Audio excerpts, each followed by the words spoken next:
बता दूं आपको कि अभी अभी का ब्रेकिंग न्यूज मिल रही है कि आकांक्षा दुबे के घर पहुंचे हैं पवन सिंह। और बता दूं कि रात को 12 बजे पहुंचे हैं पवन सिंह। बहुत सारे मीडिया चैनलों ने घेर लिया है उनको। और बता दूं अभी अब ब्रेकिंग न्यूज मिल रहा है कि रात को 12 बजे पहुंचे हैं पवन सिंह। जी हाँ, ये पुख्ता प्रमाण है। उन्होंने बोला है कि बाबा के राज्य में कभी ऐसा हो ही नहीं सकता है कि उनको न्याय न मिले।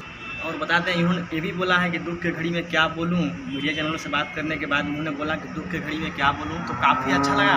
और आकांक्षा दुबे के घर पहुंचे हैं पवन सिंह। और बता दूं आप लोगों को कि फ़िलहाल में ही गाना आया था जो कि आरा कभी हारा नहीं है, वही आकांक्षा दुबे ने काम किया। उसमें उनके माँ से मिले, उनके परिवार से मिले, पुलिस प्रशासन ने घेर लिया था। काफ़ी अच्छा लगा। इंडस्ट्री के लोग आ रहे हैं। पावर स्टार पवन सिंह पहुँचे रात को 12 बजे आकांक्षा दुबे के घर। तो अभी दिनेश लाल यादव और बहुत सारे लोग मिलने को जाने वाले हैं, ऐसा न्यूज़ मिल रहा है। और काफ़ी अच्छा लगता है। तो उन्होंने बोला कि मैं आकांक्षा दुबे के फैमिली के साथ हूँ, न्याय मिलेगा। मेरे चैनल ने पूछा कि आप बीजेपी के एक नेता हैं और इसमें बीजेपी का सरकार है। उन्होंने बताया कि उनको न्याय मिलेगा और न्याय मिल के ही रहेगा। कोई भी इसका दोषी होगा, समर सिंह हो या कोई भी हो, उनका ही नाम सामने आ रहा है। समर सिंह फरार है फिलहाल। अभी कोई पुख्ता प्रमाण मिल पाया है कि अभी नहीं मिले। कुछ लोग बता रहे नेपाल में छुपे हैं, कुछ लोग बता रहे हैं कहीं छिपे हैं। सो आप लोग बता दो पवन सिंह मिलने पहुंचे हैं आकांक्षा दुबे के घर। और काफ़ी अच्छा लगा। इंडस्ट्री के लोग पहुंचते हैं जो इंडस्ट्री में लोग काम करते हैं, भोजपुरी इंडस्ट्री में।